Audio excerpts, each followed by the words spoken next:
Assalamualaikum warahmatullahi wabarakatuh.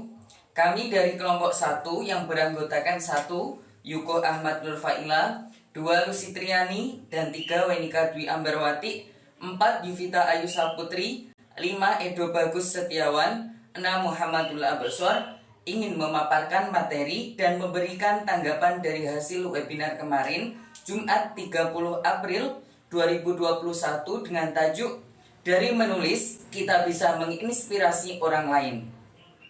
Untuk menunaikan tugas apresiasi kajian prosa fiksi yang diampu oleh Ibu Irma Arifah MPD. Materi dan tanggapan akan disampaikan secara bergantian. Untuk materi yang pertama akan saya sampaikan, yaitu mengenai pengertian cerpen.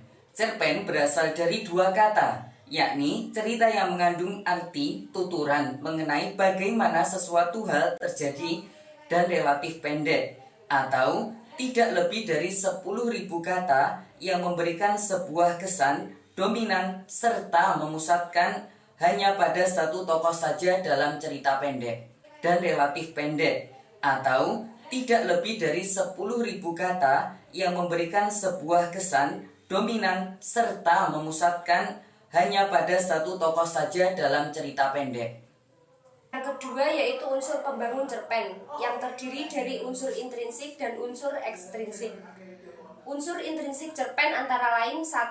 Tokoh dan karakter, yaitu tokoh sebagai orang dan karakter sebagai sifatnya. 2. Setting atau latar yang terdiri dari latar waktu, tempat, dan sosial. 3. Alur atau plot, yaitu urutan peristiwa yang menunjukkan hukum sebab akibat. Yang keempat yaitu sudut pandang yang terdiri dari sudut pandang orang pertama, sudut pandang orang kedua, dan sudut pandang orang ketiga. Yang kelima gaya bahasa, yaitu penggunaan kalimat diksi atau majas.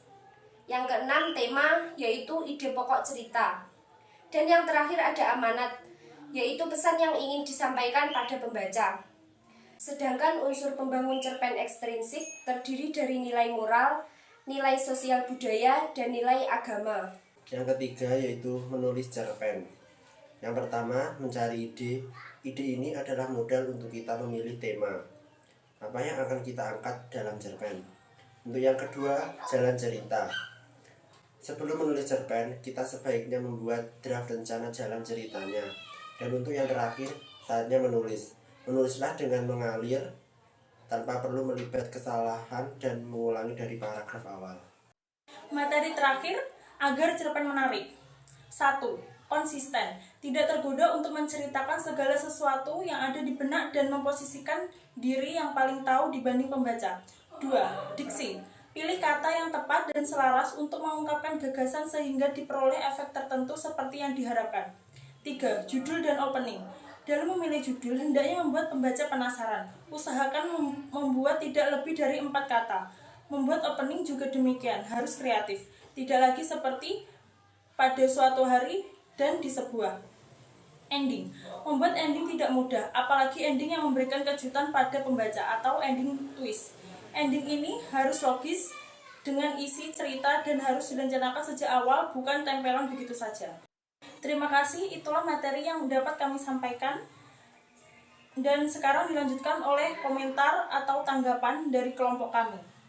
Tanggapan atau komentar kami dari webinar menulis cerpen kemarin, yaitu Bunda Novi dalam membawakan materi kemarin sudah sangat jelas dan terperinci. Artinya kita sedikit banyak sudah paham, yaitu tentang kepenulisan cerpen atau seluk-beluk kepenulisan cerpen.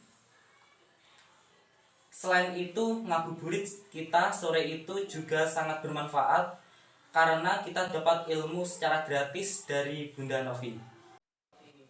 Baik, tanggapan selanjutnya dari saya yaitu webinar menulis cerpen kemarin kita tentunya juga sudah paham tentang definisi cerpen, unsur pembangunan cerpen, cara membuat cerpen yang menarik untuk dibaca, dan kita juga dipaparkan contoh cerpen dari Bunda Novi. Sekian pemaparan materi dari kelompok kami. Wassalamualaikum warahmatullahi wabarakatuh.